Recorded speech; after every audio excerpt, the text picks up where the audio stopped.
ತಲೆ ಕೂದಲನ್ನು ಕಟ್ಟದೆ ಹಾಗೆ ಓಡಾಡುವುದರಿಂದ ಏನೆಲ್ಲ ಅಪಾಯಗಳನ್ನು ಎದುರಿಸಬೇಕಾಗುತ್ತದೆ ಎಂದು ನಿಮಗೆ ಗೊತ್ತೇ?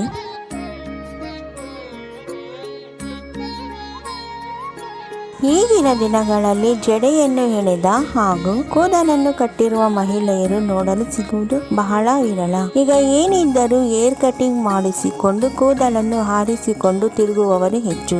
ಆದರೆ ತಲೆ ಕೂದಲನ್ನು ಬಿಚ್ಚಿ ಓಡಾಡಬಾರದು ಎಂದು ನಿಮಗೆ ಗೊತ್ತೇ? ಹೀಗೆ ತಲೆ ಕೂದಲನ್ನು ಬಿಚ್ಚಿ ಓಡಾಡುವುದರಿಂದ ನಿಮಗೆ ಎಷ್ಟು ಅಪಾಯವೆಂದು ನಿಮಗೆ ಗೊತ್ತೇ?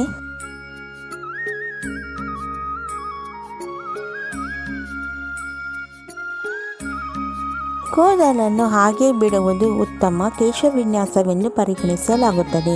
ಆದರೆ ಹಾಗೆ ಬಿಡುವುದು ಅಪಶಕುನದ ಸಂಕೇತವೆಂದು ಪರಿಗಣಿಸಲಾಗುತ್ತದೆ.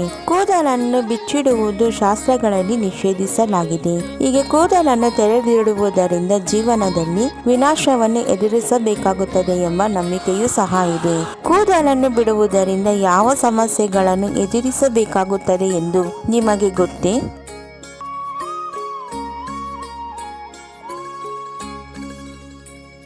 ಒಂದು, ನಾವು ಕೂದಲು ಯಾವಾಗಲೂ ಜಡೆ ಎಳೆದು ಕಟ್ಟಬೇಕು ಅಥವಾ ಒಂದು ಕ್ಲಿಪ್ ಅಥವಾ ರಬ್ಬರ್ ಬ್ಯಾಂಡನ್ನಾದರೂ ಸಹ ಹಾಕಿಕೊಳ್ಳಬೇಕು.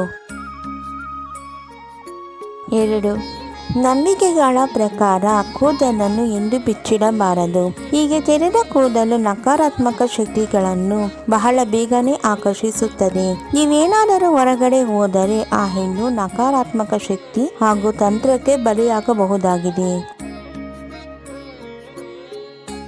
3, ತೆರೆದ ಕೂದಲ ಬಗ್ಗೆ ಇನ್ನೊಂದು ಉಲ್ಲೇಖವಿದೆ. ಸಡಿಲವಿರುವ ಕೂದಲು ಅಪಶಕುನವೆಂದು ಹೇಳಲಾಗುತ್ತದೆ.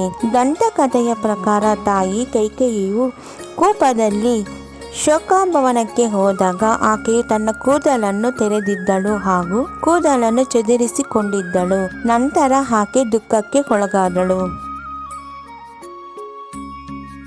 4, ನಂಬಿಕೆಗಳ ಪ್ರಕಾರ ರಾತ್ರಿಯ ಹೊತ್ತು ಮರೆತು ಕೂಡ ಕೂದಲನ್ನು ಬಿಚ್ಚಿಡಬೇಡಿ. ನೀವೇನಾದರೂ ಕೂದಲು ಬಿಚ್ಚಿ ಇದ್ದರೆ ಕುಟುಂಬದಲ್ಲಿ ಸಂಕಟ ಮತ್ತು ದುಃಖ ಹೆಚ್ಚಾಗುತ್ತದೆ. ಕೂದಲನ್ನು ಯಾವಾಗಲೂ ಕಟ್ಟಿರಬೇಕು. ಮಹಿಳೆಯರು ತಮ್ಮ ಕೂದಲನ್ನು ಶೋಕಾಚರಣೆಯ ಸಮಯದಲ್ಲಿ ಕೂದಲನ್ನು ತೆರೆದಿಡುತ್ತಾರೆ ಎಂಬ ನಂಬಿಕೆಯೂ ಸಹ ಇದೆ. 5, ಪೌರಾಣಿಕ ಹಿನ್ನೆಲೆಯ ಪ್ರಕಾರ ಸೀತಾದೇವಿಯು ಶ್ರೀರಾಮಚಂದ್ರನನ್ನು ಮದುವೆಯಾಗುವಾಗ ಆಕೆಯ ತಾಯಿ ಸೀತಾದೇವಿಗೆ ಕೂದಲನ್ನು ಕಟ್ಟಿದ್ದಳು. ಶ್ರೀರಾಮನು ಸೀತೆಗೆ ಹೀಗೆ ಹೇಳಿದ: ನೀನು ತಲೆ ಕೂದಲನ್ನು ತೆಗೆದಿಡಬೇಡ. ಕೂದಲು ತೆರೆದಿಡುವುದರಿಂದ ಸಂಬಂಧಗಳು ಮುರಿದು ಹೋಗುತ್ತದೆ. ಕೂದಲನ್ನು ಕಟ್ಟಿದ್ದರೆ ಸಂಬಂಧವೂ ಸಹ ಕಟ್ಟಿರುತ್ತದೆ ಎಂದು ತಿಳಿಸುತ್ತಾರೆ. ಕೂದಲನ್ನು ಎಂದಿಗೂ ತೆರೆದಿಡಬಾರದು ಎನ್ನುವುದಕ್ಕೆ ಇದೊಂದು ಉದಾಹರಣೆ.